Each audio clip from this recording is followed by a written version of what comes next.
Naging bukas si Vice Ganda sa pagbabahagi ng mga pagbabago at plano para sa noontime show Night Showtime, lalo na pagdating sa pagkuha ng mas batang host. Ayon sa Angkabogable Star, matagal na niyang naiisip na kailangan nilang magpasok ng mga Gen Z personalities upang mas makasabay sa panlasa ng bagong henerasyon ng manonood. Inamin ni Vice na hindi na maiiwasan ang pagtanda ng mga original host at kasabay nito ay ang pagbabago ng kanilang mga prioridad sa buhay. Binanggit niya sina Ann Curtis at Jong Hilario na mas nakatuon na rin sa kanilang pamilya.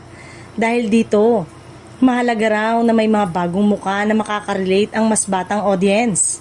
Dagdag pa niya, nagsisimula na silang magpasok ng mga bagong personalidad upang mas mapalawak ang appeal ng programa.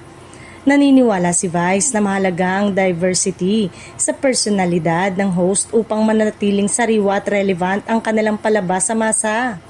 Samantala, isang rising young female personality ang nagpapabalitang pinag-iinitan ngayon ng management upang gawing semi-regular host ng programa. Ayon sa mga bulong-bulungan, humahanga umano ang ilang insiders sa natural na galing sa hosting at sa kakayanan nitong mag-switch ng personality depende sa segment.